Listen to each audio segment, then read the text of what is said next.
فرمایا ہاں جی کس چیز کا بدلہ لینا ہے؟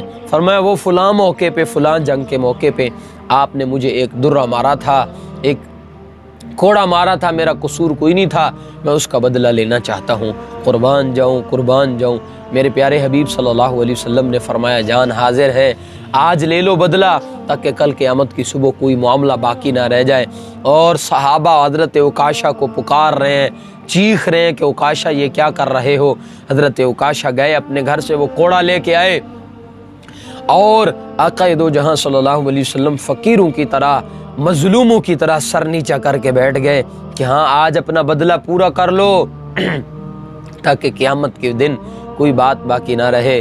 حضرت عکاشہ نے فرمایا اللہ کے نبی، جب آپ نے مجھے مارا تھا اس وقت میری کمر ننگی تھی، لہذا آج بھی آپ بھی اپنی کمر ننگی کریں گے تو بدلہ پورا ہوگا، ایسے نہیں ہوگا۔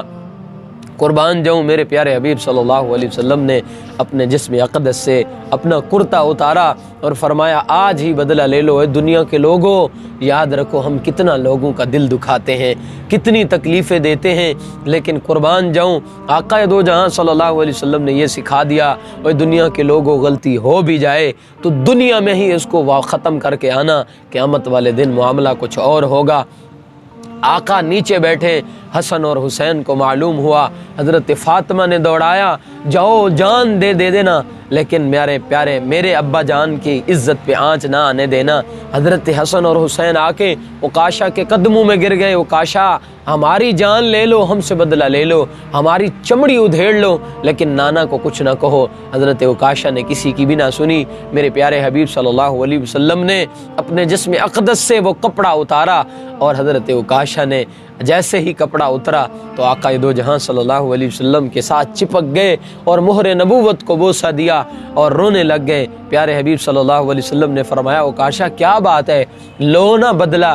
فرمایا میرے ماں باپ آپ پہ قربان ہوں، ہم نے آپ سے کیا بدلہ لینا ہے، بس میں نے تو یہ بہانہ بنایا، آپ سے سنا تھا کہ جس نے بھی محمد الرسول اللہ صلی اللہ علیہ وسلم کی مہر نبوت کو بوسہ دیا وہ سیدھا جنت میں جائے گا۔ میں نے آج یہی بہانہ ڈھونڈا کہ تاکہ میں جنت میں چلا جاؤں، آپ کی مہر نبوت کو بوسہ دے دوں۔ میرے پیارے حبیب صلی اللہ علیہ وسلم نے سینے سے لگایا، لیکن قربان جاؤں میرے پیارے حبیب صلی اللہ علیہ وسلم نے یہ سبق دیا لوگوں، غلطی ہو جائے، اگر کوئی معاملات کے اندر کمی کوتاہی ہو جائے معافی مانگ لینا۔ اور پیارے حبیب صلی اللہ علیہ وسلم کا پھر اسی مہینے میں وصال ہوا، آقا دو جہاں صلی اللہ علیہ وسلم اس دنیا سے تشریف فرما ہو گئے۔ لیکن یاد رکھیں میرے آقا دو جہاں صلی اللہ علیہ وسلم نے موت کے وقت بھی اپنی امت کو نہیں بھولا۔ دروازہ کھٹکھٹا، فرمایا کون ہے؟ فرمایا جبریل۔ فرمایا اکیلے آئے ہو یا کسی کو ساتھ لے کے آئے ہو؟ فرمایا ہاں آج ملک الموت بھی ساتھ آئے ہوئے ہیں۔ قربان جاؤں اندر گئے، فرمایا آقا آپ کا وقت پورا ہو گیا ہے، اللہ رب العزت یہ فرما رہے ہیں اگر آپ دنیا میں رہنا چاہتے ہیں تو آپ رہیں، لیکن ایک وقت موت کا آئے گا کہ جب آپ پر بھی موت آئے گی، لیکن اگر اللہ آپ جانا چاہتے ہیں تو اللہ آپ کی ملاقات میں منتظر بیٹھے ہوئے ہیں، آپ کے استقبال کے لیے ہیں۔ فرمایا جبریل موت کے وقت بھی اپنی امت کو نہیں بھولا، حالانکہ میرے نبی کو پتہ تھا یہ پیارے حسن اور حسین یہ جنتیوں کے سردار، ایک کو زہر دے دیا جائے گا اور ایک کو کربلا کے ایک ساروں میں ایک کا سر کاٹ دیا جائے گا اور اس کے جسم کے اوپر گھوڑے دوڑائے جائیں گے۔ میرے نبی صلی اللہ علیہ وسلم کو رب نے معلوم کر دیا تھا، بتا دیا تھا، لیکن موت کے وقت بھی میرے نبی نے گھر کا سوال نہیں کیا، اپنی آل اولاد کا سوال نہیں کیا۔ میرے نبی نے اگر جبریل کو فرمایا کہ جاؤ میرے رب سے پوچھ کے آؤ اللہ میرے جانے کے بعد میری امت کا کیا ہوگا، میری امت کے ساتھ آپ کیا کریں گے؟ قربان جاؤں اتنا پیارا نبی۔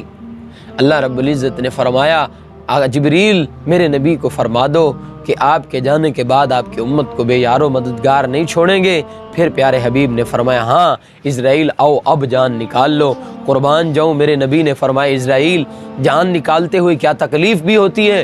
فرمایا ہاں تکلیف ہوتی ہے، اور اس کی مثال یہ ہے کہ آپ ایک ململ کا کپڑا لیں، اس کو گیلا کریں اور بیری کے درخت پہ ڈال دیں، اس کے اندر سارے کانٹے اس کے اندر پیوست ہو جائیں اور ایک زوردار جاندار آدمی آ کے اس کو کھینچے، جس طرح وہ لیرا لیرا ہو جائے گی۔